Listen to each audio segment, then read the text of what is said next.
Hola y bienvenidos a mi canal de YouTube una vez más. Hoy tenemos el caso de Benjamin Kyle, como habrán visto en el título. Es bastante interesante y no empieza como el resto de casos que traté hasta ahora, ya que no tenemos una biografía desde el principio y esa es la parte interesante dentro de todo esto. Así que sin nada más que decir, acá en la que está en pantalla pueden ver el resto de mis casos y acá abajo está mi gata. Y de este lado tenemos mis redes sociales por si quieren seguirme en alguna de ellas. Así que sin más, comencemos.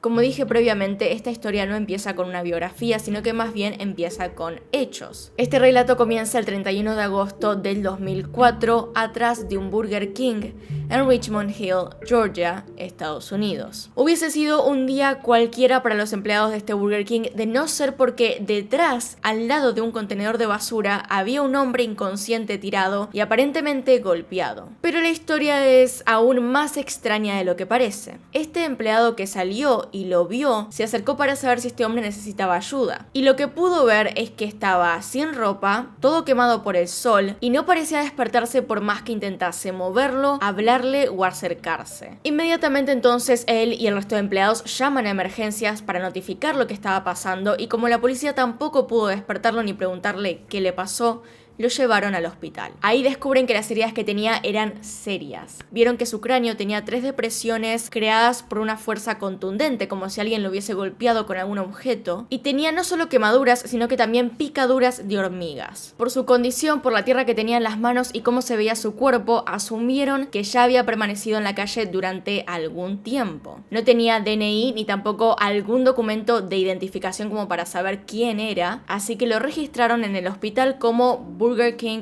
Doe. El Doe se usa normalmente para aquellos cuerpos que aparecen sin reconocimiento, sin identificación, y fue usado en él justamente porque no se sabía quién era. Nadie lo fue a buscar al hospital, nadie lo buscó ni hizo una denuncia de desaparición ese mismo día. Así que, en definitiva, no tenía identidad. Fue recién cuando lo trasladan a otro centro médico que se pudo registrar que estaba con algo de conciencia. Más allá de que se había despertado, él no quería cooperar con nadie, no hablaba y estaba muy molesto. Parecía que no quería tener a nadie cerca, ni tampoco tener una conversación normal.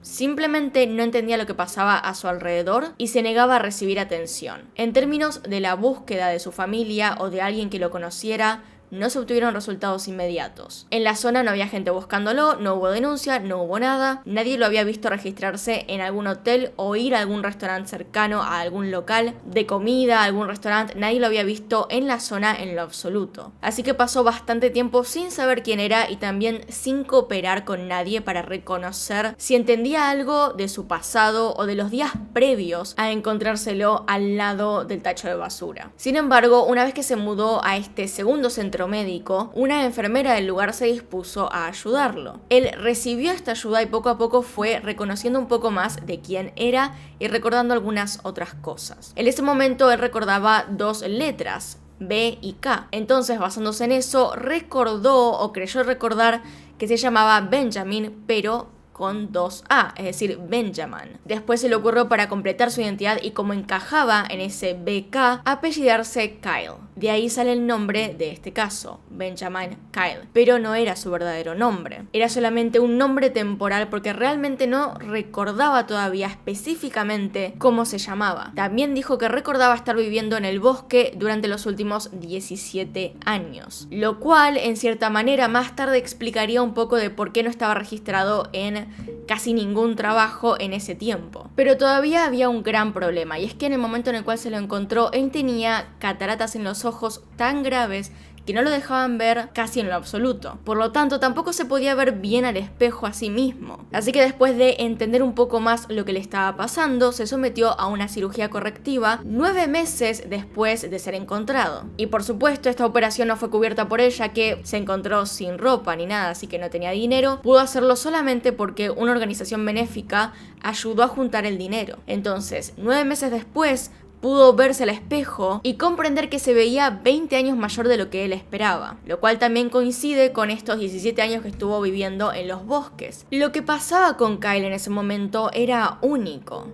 En lugar de ponerlo en la lista de desapariciones porque no se sabía dónde estaba, se lo puso porque se sabía dónde estaba y no se conocía dónde se encontraba su familia. En lugar de mostrar fotos hechas desde la computadora con más años, se mostraban fotos hechas con menos años, de vuelta para que su familia o algún amigo de antes, de hacía 20 años, lo reconociera. Pero gracias al apoyo que iba recibiendo cada vez más y a la enfermera con la cual se encontró en el segundo centro médico, pudo llegar a recordar aún más cosas, como por ejemplo algunas cuantas calles que solía visitar, incluso lugares por los cuales solía manejar, una ruta en Richmond Hill, Georgia, que es el lugar en donde se lo encontró, y también recordaba manejar por la Interestatal 95 por agosto del 2004. Y cuando fue contratado por esta enfermera para arreglar el jardín del hospital, ya que no tenía número de seguro social como para trabajar en cualquier otro lugar, recordó manejando una camioneta en ese jardín que sabía conducir. Y así fueron pasando los años hasta que en el 2007 fue por fin diagnosticado con amnesia disociativa, que sería un trastorno disociativo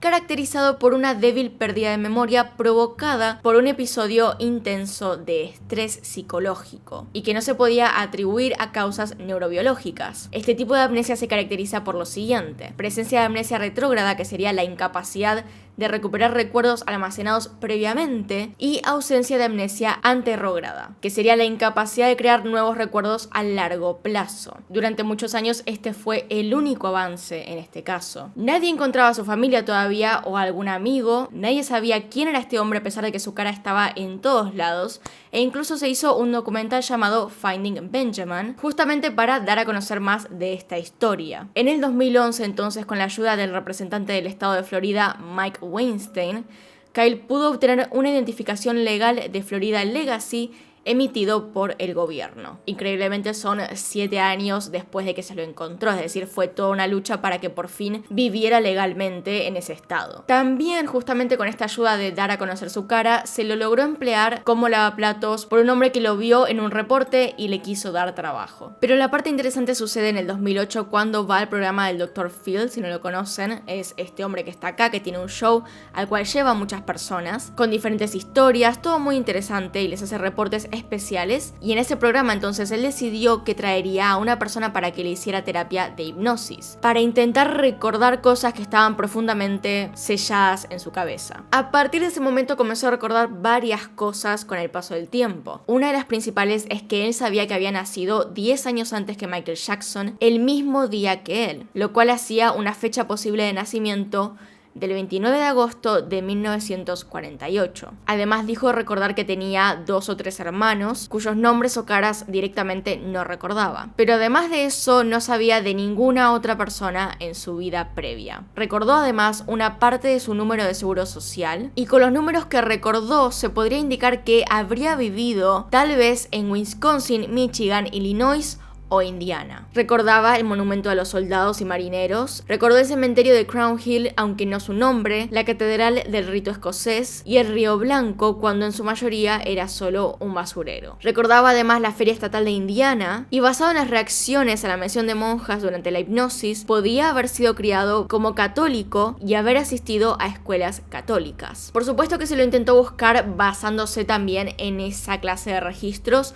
como por ejemplo en escuelas católicas entre estos lugares y en los años en los cuales supuestamente se lo ubicaba, pero no se encontró nada. Por ejemplo, se suponía que él había estado en Indianápolis entre el 54 y el 63. Sin embargo, todo esto, aunque parecía información más útil, aún así era muy poco específico como para poder hacer una buena búsqueda. Tenía recuerdos también de estar en Denver, tenía recuerdos de la biblioteca Norlin de la Universidad de Colorado Boulder, y se pudo reconocer que él había estado en Colorado en 1970 hasta principios de 1980. Se logró conseguir un registro enorme entonces de lugares en los cuales él había estado y lugares en los cuales probablemente él había vivido. Sin embargo, de vuelta, todo esto no era suficientemente específico, por lo cual no pudieron encontrar su verdadera identidad en ninguna parte. Lo que sí reconoció además es que tenía conocimientos en la gestión de restaurantes y equipos de preparación de alimentos, lo que llevó a la creencia de que él había estado trabajando en ese tipo de industrias, lo cual también acortaba un poco más el foco de búsqueda con el cual se intentó ubicarlo. Sin embargo, Kyle casi no recordaba nada de su vida después de 1980, incluida la forma en la cual terminó en Georgia atrás de un Burger King. Lo único que recordaba antes de aparecer fue en el 2001 en el ataque del 11 de septiembre, y muchas de las cosas en las cuales pensaba no podía describirlas, así que se volvía casi imposible ayudarlo. Todo esto, más el hecho de que empezó a aparecer en programas de televisión, en noticias y por ejemplo en Dr. Phil, hizo que ciertas personas pensaran que estaba actuando, que había huido de su anterior vida y que ahora no es que no podía recordarlo, sino que más bien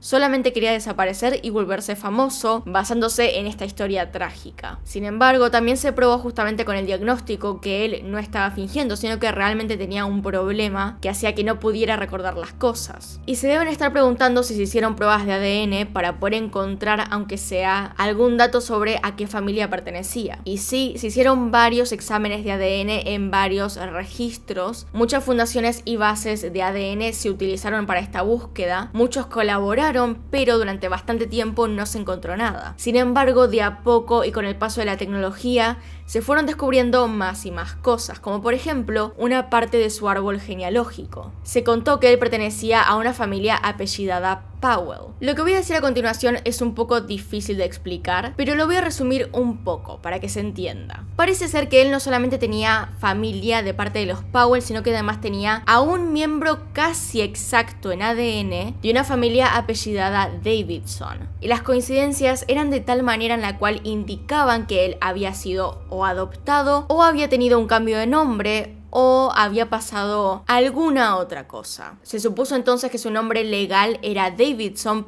pero que previamente se podría haber apellidado Powell. Además, se comprobó que a principios del siglo XX ambas familias vivían en el noroeste del Pacífico. Ambas familias estaban técnicamente cerca una de la otra. Pero fue recién en el 2015 que se anunció por fin un resultado final. El 16 de septiembre del 2015, Kyle anunció en su página de Facebook que su identidad había sido establecida por un equipo de investigadores de adopción dirigidos por Cissy Moore. Si no saben quién es Cissy Moore, entonces probablemente no habrán visto muchos casos, pero déjenme decirles que es una de las personas que más colabora con este tipo de historias, con cosas que tengan que ver con ADN, y es una experta en su campo. Ya había ayudado en otro caso que tengo en este canal, de hecho, que lo pueden ver ahí en la que está en pantalla, y fue gracias a ella y al equipo que la acompaña que pudieron descubrir por fin la identidad verdadera de Benjamin Kyle. Él escribió: hace poco más de 2 meses, Cissy Moore me informó que habían establecido mi identidad utilizando ADN. Muchas personas han compartido sus perfiles de ADN para que puedan ser comparados con los míos. Mediante un proceso de eliminación, determinaron mi línea de sangre ancestral y quiénes eran mis parientes. Una prueba de ADN realizada por un pariente cercano confirmó que estamos relacionados. Es entonces ese 22 de septiembre que Florida le entrega una identificación oficial con su nombre para que sea tomado realmente como un ciudadano, con todos los papeles, número de identificación y lo que necesitase. Pero fue recién el 21 de noviembre del 2016 que la verdadera identidad de Kyle se reveló como William Burgess Powell. Había nacido entonces el 29 de agosto de 1948 en Lafayette, Indiana, y se crió en este lugar, lo cual coincide justamente con lo que él decía de Michael Jackson. Su fecha de nacimiento estaba bien, le recordaba cómo era, y en 1976 había cortado los lazos con su familia, abandonó sus posesiones, incluido su automóvil y el remolque donde había estado viviendo. Su familia en ese momento presentó un informe de persona desaparecida y la policía descubrió que se había mudado a Boulder, Colorado, lo cual también coincide con algunos de los recuerdos que él tenía. En este lugar él se había mudado con un compañero de su trabajo, lo cual me parece extraño que el mismo compañero no haya salido a la luz a hablar acerca de él, que no lo haya visto en ningún lugar. Igual que la familia, me parece raro que no hayan ido directamente a las autoridades a decir esa persona es parte de mi familia, porque estuvo en muchos lugares y estuvo incluso en Dr. Phil, aunque claro, es entendible que en ese momento internet no era tan grande como es ahora y por ahí no era tan fácil que la noticia les llegara. Un periodista entonces se dedicó a encontrar encontrar registros de su número de seguridad social, con lo cual pudo encontrar varios registros de dónde había estado hasta 1983. A partir entonces de enero del 2015, él vive en Jacksonville Beach, en Florida, en una cabaña que un benefactor fue tan amable de ofrecerle. Durante muchos años su vida fue un misterio, realmente no se sabía quién era. Increíblemente me parece absurdo que en serio ningún amigo saliera a decir algo sobre él o lo reconociera, pero también está el hecho de que durante 20 años desapareció. Así que bueno, acá se termina la historia, por fin tuvo su identidad, por fin se lo encontró más allá de todo, pero se tardó años en lograrlo. Además, hay una gran coincidencia en esto y es que justamente el examen de ADN comenzó a surgir efectos recién cerca del 2010, cosa que también pasó justamente en el caso que traté en este canal, en el cual ayudaba a Sissi Moore. Se puede ver claramente cómo la tecnología va avanzando y puede realmente ayudar en casos de desapariciones o en casos en general como este. También en esos casos en los cuales no se encuentra nada acerca de la persona responsable, excepto alguna clase de ADN dejada en la escena del crimen. Así que esto es algo que considero bastante importante de contar en el canal, para mostrar un poco de cómo trabaja la tecnología y cómo se puede lograr por fin descubrir lo que sucedió. Probablemente en los próximos años estemos viendo más aún de todo esto y tal vez alguno de esos casos grandes que cubrí se pueda resolver. Así que bueno, sin nada más que decir, acá terminamos con el video. Increíblemente mi gata se quedó durante todo el tiempo. Está hecha una bolita hermosa y gorda ahí atrás. Así que bueno, acá tenemos a mis Patreons. Gracias a todos ustedes por apoyarme a través de esta plataforma. Y también tenemos a los miembros del canal que justamente me apoyan directamente acá en YouTube. Muchas gracias a todos ustedes y gracias a los que me ven mis videos y a los que me apoyan directamente dejando un like, comentando o simplemente recomendándome cosas para hacer, porque lo aprecio muchísimo. Así que bueno, acá tienen un video nuevo, acá tienen un video recomendado, se pueden suscribir haciendo clic en mi cara y nos vemos en otro video. Adiós.